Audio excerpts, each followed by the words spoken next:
प्रभु का विधान सर्वज्ञता से पास हुआ है। वो खूब आगे की, पीछे की, मध्य की सब बात सोच करके उन्होंने आपके लिए विधान किया है। पहले से उन्होंने आपका उस समय मंगल विधान सुनिश्चित कर दिया है। कैसी भी परिस्थिति हो, कभी ऊबना मत, घबराना मत, अधीर मत होना और अपने भगवत विश्वास में कमी मत आने देना। कैसी भी परिस्थिति हो, यह जरूरी है। ऊबना मत, बहुत हो गया कष्ट सहते सहते, कितना सहूं नहीं। ये अगर ऐसा आ रहा है तो भी आप भगवद आश्रित नहीं हुए। नहीं, ऐसा आ ही नहीं सकता। बड़ा आनंद आता है, कष्ट में बड़ा आनंद आता है। पूरा का पूरा मन, इंद्रियां केवल प्रभु में होती है, क्योंकि कष्ट में कोई विषय की इच्छा तो होती नहीं किसी को भी।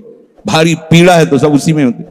जिसने अभ्यास किया है भगवत चिंतन का, आश्रय है प्रभु का, तो कष्ट में भाग के कहां जाएगा? उसी में तो एकदम तन्मय हो जाता है मन, इंद्रिया।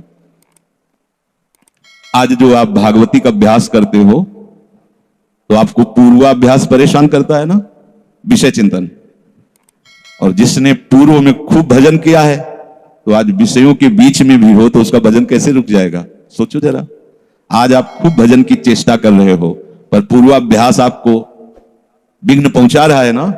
ऐसे ही यदि आपने भजन का अभ्यास किया तो वर्तमान में कैसी भी दुखद विषयमयी कैसी भी परिस्थिति हो, वो कैसे रुक जाएगा? जब असद अभ्यास सत अभ्यास के बीच में प्रकट हो रहा है तो सत अभ्यास असत की सत्ता कैसे रहने देगा? इसीलिए जो भजन परायण जन होते, भारी से भारी विषम परिस्थिति में भी हर समय भजन करना नहीं होता, भजन नृत्य करता है, वो निहाल हो जाता है। सुख किसे कहते हैं तब आप जानेंगे, सुख का परिचय तब आप जानेंगे जब इतना भरोसा हो कि कैसी भी परिस्थिति हो, ऊबना नहीं, घबराना नहीं, अधीर मत होना और विश्वास में कमी मत आने देना। कब तक भोगूं, कब तक? ऐसे लोग हैं उद्दंडता करते हैं, पाप करते हैं, उनको बुखार भी नहीं होता। भजन में लगे लोगों को देखो कितना कष्ट। ये क्या है प्रभु? कम से कम उनका शरीर स्वस्थ रखो तो आपका यशगार है भजन। उनका विधान सर्वज्ञता से भरा हुआ है। तुम अल्पज्ञ हो, तुम वर्तमान की बात सोच रहे हो। वो तीनों कालों को देखकर निर्णय करके परिस्थिति दिया, इसलिए मस्त रहो उनके भरोसे पर। कभी कई बार चर्चा की है प्रताप राय जी की, बचपन से भजन परायण थे, ईश्वर संपन्न घर था, भाई बहन सब खूब। कुछ दिनों बाद माता पिता पधार गए, पूरा अधिकार। ऐसे भजन में डूबे रहते कि उनका व्यापार था कि जैसे कोई धन लेने के लिए आया तो उसके लिए कुछ गिरवी रखना होता था, आभूषण आदि, और जितनी आवश्यकता है आप धन ले जाइए और जब धन मिल जाए तो ब्याज सहित तो उसमें रख जाना और अपना सामान ले जाना। एक बक्सा रखा रहता था और वो आप माला लिए हर समय भजन करते थे। बड़े वास्तविक आंतरिक वृत्ति से प्रभु में लगे थे। पर उनकी कुल परंपरा का यह व्यापार था। जैसे सदन जी की कुल परंपरा, तो कुछ गृहस्थ ऐसे महापुरुष जो अपने, भगवान भी कहते पर धर्मो भयावहा सुधर्मो निधनो श्रेया, पर धर्म। वो जो वहां का काजी था उसने देखा कि बिना किसी प्रयत्न के बड़ा आनंद इनके चल रहा है, तो जलन होती है। जो भगवत विरोधी जन, विमुख जन होते हैं तो जलन होती है। इसको दूसरे रूप में हम कह सकते हैं कि प्रभु अब उनके भजन का फल देना चाहते थे। दोनों बातें, परिणाम जान गए हैं इसलिए हम कह रहे हैं प्रभु उनके भजन का फल देना चाहते थे। और वो वर्तमान से देखो तो वो द्रोही थे, भगवत द्रोही जन। 3 लोगों ने काजी से मिलकर कहा बड़ा सुख लूट रहा है, हम जाके देखा है बढ़िया काम बन जाए। वो देखता भी नहीं कि बक्से में क्या रखा गया। ठीक, तो कुछ कंकड़ ऐसे झोली में, पहले थैली टाइप की झोली होती, गए प्रणाम किया और कहा हमें 10,000 रुपए की आवश्यकता है, यहां लिखो दस्तखत, तारीख, दिन, और चेक भी नहीं कर। वो इतने विश्वास परायण भक्त थे, अभी तक ऐसा कुछ हुआ भी नहीं था। 10,000 रुपए दे। थोड़ी देर में दूसरा आ गया, थोड़ी देर में तीसरा आ गया, धन था, दे दिया। 2-3 दिन बाद एक आया और 10,000 का ब्याज, 10,000 रुपए उनका, अपनी जहां रखा हो निकाल लीजिए। थैली निकाली और 2500 लोगों को पहले से काजी ने वहां भेज रखा था, सबके सामने डाला। देखो कितना पाखंडी है, हमारी सोने की सब जो आभूषण थे सब हटा के देखो इसमें पत्थर रख दिया और वो तले दूसरा गया। और प्रताप राय जी आपसे ये 10,000 रुपए, ये आपका ब्याज का पैसा। उसे अरे हाँ मेरे भी स्वर्ण, तीसरा है फिर। अब तो जितने गांव वाले थे जो श्रद्धा करते थे कि भक्त है, बड़ा उनका सम्मान था, सब उनके मुंह पे निंदा करने लगे। तिलक लगाए बैठे हो, कंठी बांधे हो, नाम जप करते, तुम्हें शर्म नहीं आती? तभी हम लोग सोचते थे कि कुछ करते हो नहीं, इतना माला माल हो रहे हो, ऐसी बेईमानी तुम करते हो। काजी आ गया, उसने कहा तुम रिपोर्ट लिखाओ। रिपोर्ट लिखाई गई, बादशाह के पास रिपोर्ट पहुंचा गई। उन्होंने कहा ऐसे पाखंडी को बंदी बना लिया जाए, सारी संपत्ति जब्त कर ली जाए। प्रताप राय जी ने जब सुना, अवाक, मतलब पत्नी से कहा कि ठाकुर जी की सेवा में बाधा ना पहुंचे, तुम ठाकुर जी को लो, पीछे के मार्ग से निकल जाओ, कुछ भोग सामग्री आभूषण और ठाकुर जी को लेकर चले जाओ। पत्नी ने ऐसा किया, साफ एक बर्तन भी नहीं रहने दिया और उनको हथकड़ी डाल करके जेल में पहुंचा दिया। सब लूट लिया, सब नष्ट भ्रष्ट कर दिया। अब आप देखते जाओ। जब वहां पहुंचे तो जो विरोधी जन थे तो उन्होंने कहा कि ठाकुर के बहुत से आभूषण, बड़ी महंगी मूर्ति इनकी ठाकुर की, इनकी पत्नी, उसको तो आपने बंदी नहीं बनाया।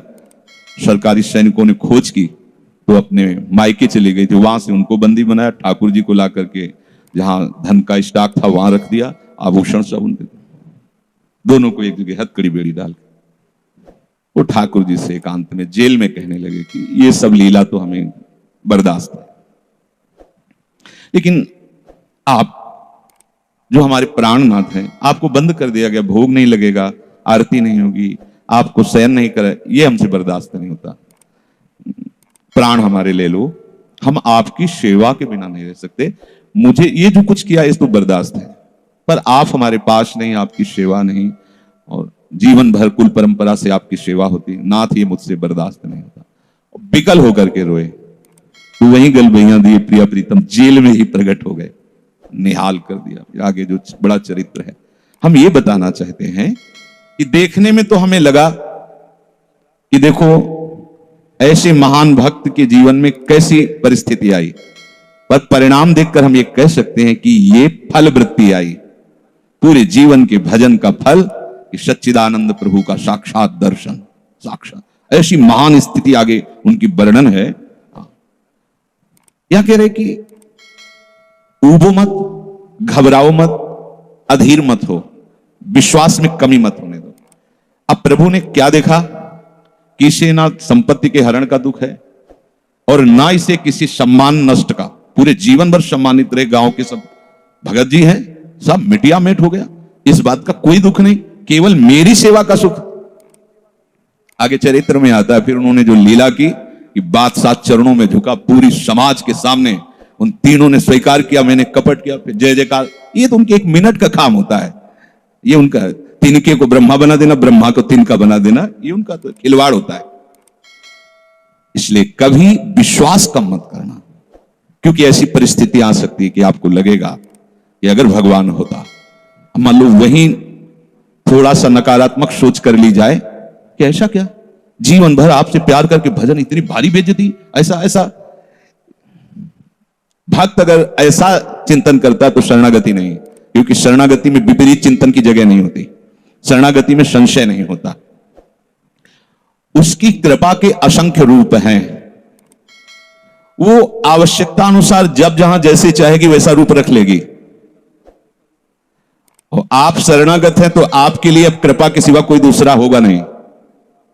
बैठा लिए हृदय में, आप प्रभु के शरणागत हैं, अब आप पर कृपा ही कृपा होगी। पर लिखा हुआ कि कृपा असंख्य रूप धारण कर सकती है, कोई भी रूप उसका हो सकता है। अब आदर करना, अब आपके जीवन में केवल कृपा होगी, शरणागत है पर उसका आदर करना। प्रभु के कृपा में, विधान में जो संदेह कर बैठता है, विरुद्ध चिंतन कर लेता है, तो उसको कृपा छोड़ती नहीं है, उसके लिए कृपा भयानक रूप धारण करती है और घेर करके उसको कृपा सिंधु से मिला देती है। और जो हृदय की निर्मलता से, विश्वास से प्रेम पूर्वक सराहता रहता है, वाह प्रभु अपना मानकर दंड दिया, बहुत अच्छा किया, आपने जो जो किया ना बहुत अच्छा किया प्रभु। अब लगता है कि आपने मुझे स्वीकार कर लिया, क्योंकि आप कुछ भी करने में अब हिचकते नहीं है, हमसे पूछने की जरूरत नहीं है, आप जो जो कर रहे बहुत, उसके लिए कृपा बहुत मृदु और शांत होकर प्रकाश रूप से उदित होती है और प्रभु के पास पहुंचा देती है। कृपा बख्शेगी नहीं, अब शरणागत हो, अगर ज्यादा चतुराई करोगे तो भयानक रूप धारण कर लेगी। अब तुम्हें जाना ही है प्रभु के पास, अगर सुलझोगे तो शांत सौम्य होते हुए आपको पहुंचा देगी।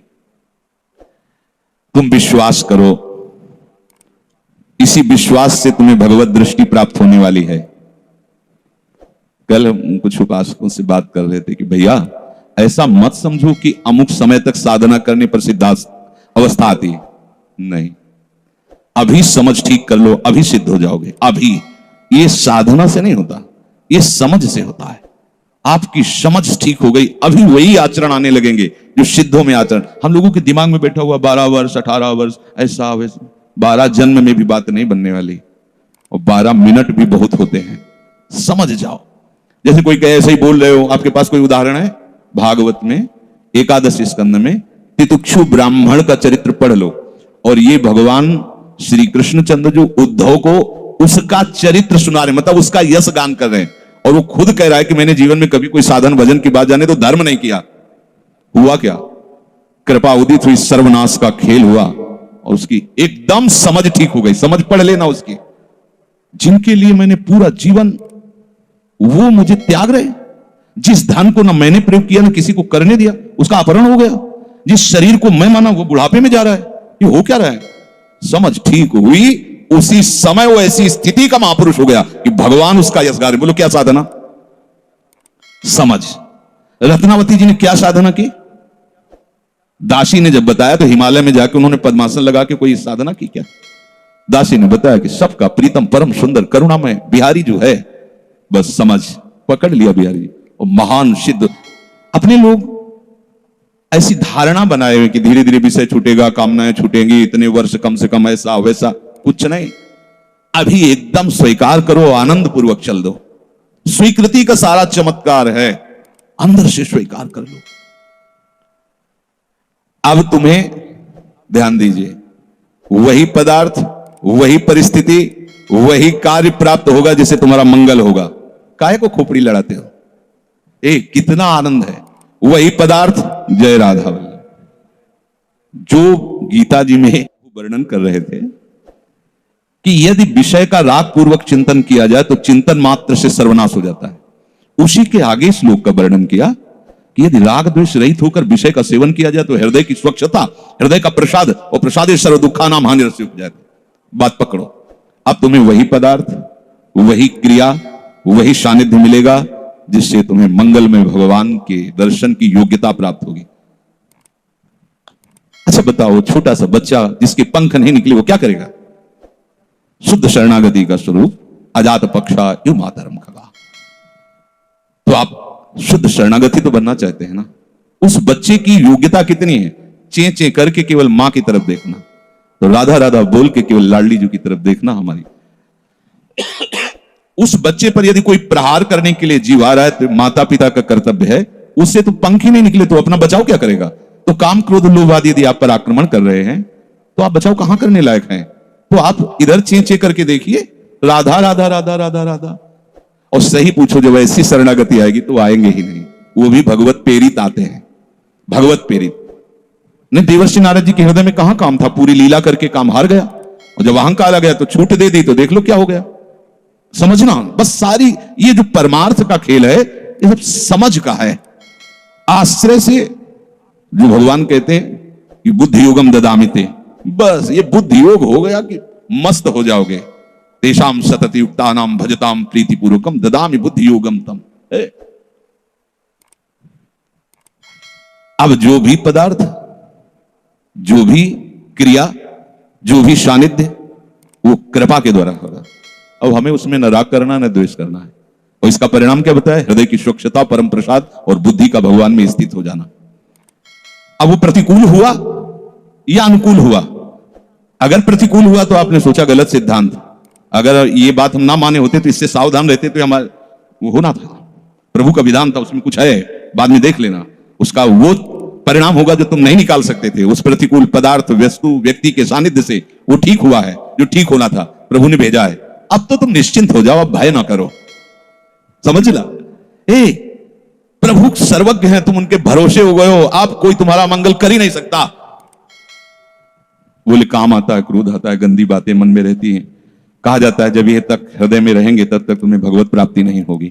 शास्त्रों में खूब खुला वर्णन है, चाहे जहां देख लो। त्रिविधम नरकस्येदम द्वारम नाशन मात्मना कामा क्रोधा तथा लोभा तस्मादेव त्रयम त्यजेत। काम क्रोध मद लोभ सब नाथ नरक के पंथ। पर इसके बीच की हम एक रहस्यमयी बात आपको बताते हैं। यदि आपने भरोसा लाडली जी का कर लिया है और ये हैं, तो इनकी सत्ता नहीं, ये आने जाने वाले हैं और इनसे कुछ भी आपका नहीं बिगड़ने वाला। भरोसा इनका, ये तर्क वितर्क की बातें नहीं है, ये श्रद्धा विश्वास की बातें हैं। और धीरे धीरे एक दिन आप महात्मा बन जाओगे। देख लेना, विश्वास करना। कुछ बातें ऐसी होती है जो यहां की होती हैं, क्योंकि पूरा जीवन जिए हैं, उसको देखा है। पढ़ी लिखी बातों को जब तक अनुभव में नहीं किया जाता तो ठीक से समझ में नहीं आती। अब जैसे ये बात केवल समझ में आ जाए कि निर्विकार हृदय ही भगवत प्राप्ति की योग्यता, बढ़िया है, बढ़िया शब्द है। लेकिन जीवन में देखा है कि इसमें विकार रहे, जीवन में देखा है इसमें बहुत सी घृणित बातें रही और कसर रखा नहीं साधन में, भजन में, साधन में, उपासना में, गुरु कृपा से छूट नहीं दी। जीवन हो गया 5 मिनट भी इसको छूट नहीं दी। हर समय जैसे दुश्मन पर सवार रहे। देखो बीमार हैं, बुखार, ये दुनिया का सब नाट, छूट नहीं। अगर थोड़ी भी सांस है, चलने की हिम्मत है तो चलेंगे। ऐसा नहीं कि बीमार हूं पड़ा, नहीं, हिम्मत है तो बैठेंगे, चिंतन सब। पर विकार देखा है, काम भी देखा है, क्रोध भी देखा है, 20 वर्ष बाद भी ममता को भी देखा है। अब हम क्या करें? निराश होकर बैठ जाएं क्या? नहीं। तो भगवत प्राप्ति तो होगी नहीं। 20 वर्ष से चलते रहे, ममता भी देखा पीछे, काम भी देखा, क्रोध। अब क्या करें? बिल्कुल निराश मत होना। ये वो विधान चल रहा है जो आपको सच्ची शरणागति में पहुंचाएगा, पक्का, बिल्कुल। ये अनुभव की बात कह रहा हूं, इसमें कोई क्यों में करने की जरूरत नहीं। आपको निश्चित भगवत प्राप्ति होगी। काम क्रोध ये स्फुरित होते रहें तो भी आपको निश्चित भगवत प्राप्ति होगी, क्योंकि आपने आश्रय लिया है लाडली लाल का। इस पर किसी का तर्क नहीं चलेगा। जैसे कोई कहे, तुम्हारे कहने से होता है, पता नहीं तुम्हारी छाती का अनुभव गलत हो, तो ठीक वैसे ही विषयों का सेवन करने वाला सुग्रीव, ठीक वैसे ही मदांध बाली, वो नहीं जानता भगवान को। भगवान सुग्रीव नहीं जानता। हनुमान जी कहते हैं ये महापराक्रमी चक्रवर्ती सम्राट महाराज दशरथ जी के पुत्र भगवान श्री राम हैं। इनसे मित्रता कर लो तो तुम बाली के भय से क्या, कोई भी तुम्हें भयभीत नहीं, काल भी भयभीत नहीं कर सकता। हनुमान जी पर विशेष श्रद्धा और विश्वास सुग्रीव का था, बहुत प्रीत है। एक तरह से उनके मंत्री हित, जैसा वो आदेश करते थे वैसा। एक भक्त पर विशेष श्रद्धा ने प्रभु से मित्रता करवाई, सामने अग्नि को साक्षी करके। ये इसके सुग्रीव के लिए नहीं, अग्नि को साक्षी करवाया भगवान के लिए कि आप निर्वाह करना। हनुमान जी बहुत भक्त चतुर होता है। फिर भी वो कह रहा कि ये मार देंगे बाली को। हनुमान जी कैसी बात करते हो, इन पर संशय करते हो? बोले नहीं, अगर ये हमारा संशय मिटा दे तो मैं भय रहित हो जाऊं। क्या? ये ताड़ के वृक्ष हैं, एक बाण में ही एक दुंदुभि राक्षस जो क्या था उसकी अस्थियां और ताड़ को बेच दे तो मैं मान लूंगा कि बाली को मार सकते हैं। भगवान का अमोघ बाण, हा मेरे प्रीतम, ये भक्ति है। एक महान भागवत शरणागत करवा रहा, एक महान भागवत, लेकिन वो अपनी हर बात में प्रभु को जब खरा देख लेता है, वो अपना कहीं खरा नहीं है। आप देखते जाओ, भगवान ने बाली का उद्धार किया। जब प्रभु का तीर उसके हृदय में धसा हुआ है, प्रभु को देखा तो हृदय प्रीति, मुख वचन कठोरा। भगवान की तरफ देखकर हृदय में तो अपार प्रीति का हो भाग्य, हो भाग्य। क्योंकि चलते समय उसकी पत्नी ने बता दिया था होश में, जो भगवान है वही है, दूसरा नहीं। उनका भगवान समदर्शी मेरे से बैर क्यों करेंगे? कोई सुग्रीव इतना बड़ा भगत तो है नहीं, बचपन से जानने, दोनों भाई हैं, दोनों एक जैसे हैं, तो मैं बैरी हूं और वो प्यारा हो, ऐसा क्यों हो सकता है? वो तो समदर्शी है। जो भगवान ने बाण मारा तो यही प्रश्न किया, बोला चितई राम की ओरा, हृदय प्रीति मुख बचन कठोरा, बोला चितई मैं बैरी सुग्रीव प्यारा, कारण कवन शब्द देखो, नाथ मैं मारा, मैं भी तो आपका हूं, नाथ शब्द दासत्व से, मैं भी तो आपका हूं, प्रभु मुझे मारा और इसको आपने प्यार किया, क्या खास बात थी? तो भगवान ने यही बताया कि तुमने सुन रखा था कि मेरी शरण में आ गया है, बस। अब आप देखो क्या नहीं है सुग्रीव के पास।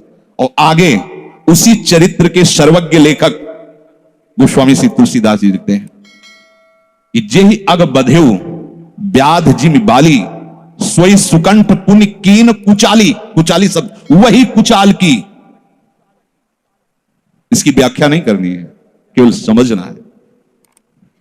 महाभागवत परम बंदनी विभीषण जी, सोई करतूती विभीषण केरी, सपन राम तिंदन, जन अवगुण प्रभु मान न काऊ, दीन बंधु अति मृदुल स्वभाव, रहत न प्रभु चित चूक किए की, करत सुरत सैबाल ये की। इसने मुझे अपना माना बस। और ये तो हरि का स्वभाव वर्णन किया। और लाडली जी हरि के वात्सल्य समुद्र की सार, वात्सल्य समुद्र सार। यहां तो नेक हूं न रिसको भूल हो न हो सके। ये कभी हृदय में सोचना कि मेरा हृदय विकारी है, तो पहली गलती तो आपने हृदयेश्वर के नाम ही हृदय नहीं किया। और दूसरी बात, अब मुझे परवाह क्या है? जब उन्होंने कहा मैं तुम्हें पास कर दूंगा तो मुझे परेशानी क्या है? ककारा भी लिखना नहीं आता, उन्होंने अच्छे से नंबर ऊपर रख दिए तो हमारा काम बन गया। तो हमें अपनी शरणागति पर कभी अविश्वास नहीं करना, हमें अपनी स्थिति को देखकर कभी अपने प्रभु पर प्रश्नवाचक चिन्ह नहीं लगाना, तो इसका परिणाम होगा भगवत प्राप्ति। बिल्कुल आप अच्छे से समझ लो, हमारी आपकी बुद्धि एक भुनगे की तरह है और यात्रा ऐसी कि गरुड़ भी नहीं पार कर सकते। जाना वहां है जहां गरुड़ भी नहीं पार कर सकते, चाहे जितना उड़ान उड़े, आकाश का ओर छोर नहीं, जहां भी जाएंगे आकाश मिलेगा। भुनगा कितना उड़ेगा? आप क्या करें? वो वहीं से पुकारे, वो उनको आने में देर नहीं है, उनको आने में बस। शांत हो जाओ, आश्रित हो जाओ, किसी अन्य का भरोसा नहीं। जो कुछ अन्य आपके हृदय में बचा है वो उनका कार्य है, वो सब सुधार लेंगे। बात मान लेना।